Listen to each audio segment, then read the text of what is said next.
going to show you the common issues and how to fix them for a tumble dryer. This is a White Knight tumble dryer, but they are all very, very similar. And I'll take you step by step, starting with the really easy, going on to the really bit more challenging. But you can do all of this, not a problem. So let's start. So if you're finding that your tumble dryer isn't working at all, the first port of call, unplug it and then check the fuse. So you may not be aware, but if something gets caught in here, then it might have blown the fuse in the plug. So what you need to do is just get a little screwdriver, take it out and put a same fuse replacement in, which is normally about 13 amps. If you don't feel confident with this or with anything else I'm telling you, then please do get a professional, either an electrician or a tumble dryer service engineer in. That's your first number one. Give that a try. Okay. Now the other thing as well that you might want to check is the filter. So normally you'll have a filter. This one goes into the front here. Check that that's not blocked, because sometimes if it is quite a modern tumble dryer, they might be clever enough in which it actually stops working for you. The other thing you can try and do, unplug it from the wall, turn it round and take the hose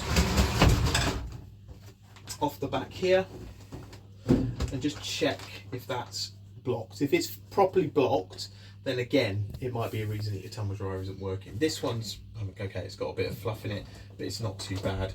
When you're here, give it a clean out anyway. If it's still not working, this could be because of an issue that I've got. So if I plug this in, so make sure your timer, so you're doing everything right. You can hear that hum, okay? And what that hum is it's trying to turn, but it can't. Usually on the tumble dryer there'll be a little indicator where once that door shuts, it's trying to start it, okay? One thing to test, get a pencil or a screwdriver in this case, put that in, and then try and hand turn it yourself, okay? If it starts going like that, but it doesn't start again, you know you've got a problem with, there's a capacitor in there, really easy little device that you can replace. Do need to be careful because it holds charge, but I'll talk you through that. So first thing first, unplug it from the wall, okay?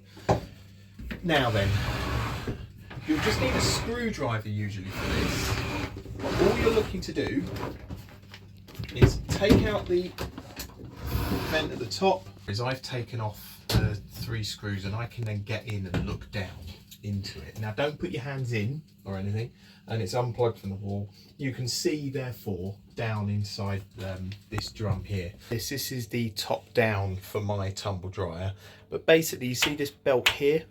If you can't see that, or if when you rotated the drum it rotated freely, this belt has snapped. So what you'll probably hear is that the tumble dryer, the motor will be going woo, but this won't be turning, and that's because that belt there connects to the motor at the bottom.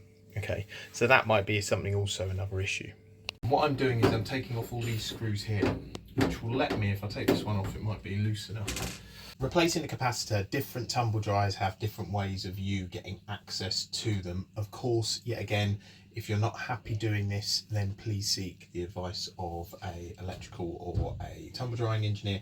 But in essence, what the capacitor looks like is it's one of these with connectors that go on the end.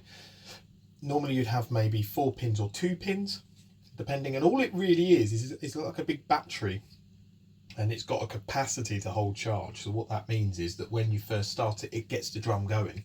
So on the side of the capacitor, you'll see normally it will have like a number with microfarads. So it's basically these here with plus or minus.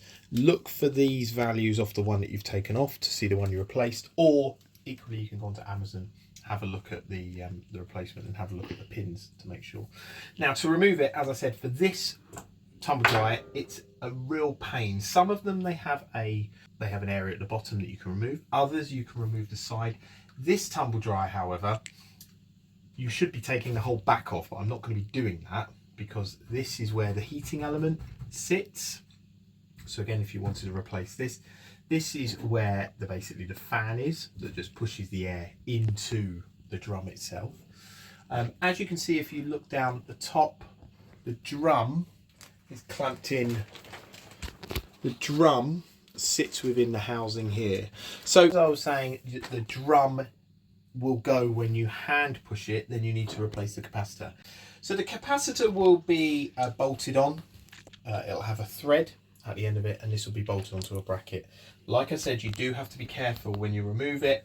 You need to make sure that it's discharged across the probes. So hold something which has got a rubber handle like this. Spanner's quite good, and then you can put it across to make sure you're discharging the capacitor. Okay, obviously making sure that you've had the plug turned off at the wall and all those kind of things. Once you've unbolted it, just remember what pin colours come off. Sometimes you have 4, most of the time you might just have 2, so one going in and one coming out. Just remember where they are, and then you just replace that, put it back in, put everything back in, and it will just start up again. Okay. If, however, you're finding that there is no heat coming from the Tumbledrier, then this is your problem here. This would be the heating element. Again, really simple. In my case, I took that back panel off, and then the heating element will be at the back. The other thing that it could be is the actual motor, which is very unlikely, but if it is, the motor sits down here, and again, that's something that you can unplug and plug it back in. I hope that's helped. Please do ask any comments, ask any questions, and like and subscribe. The biggest challenge you'll have is normally trying to find an access area for getting into the Tumbledrier. Okay, but I hope that's helped. Thanks for watching.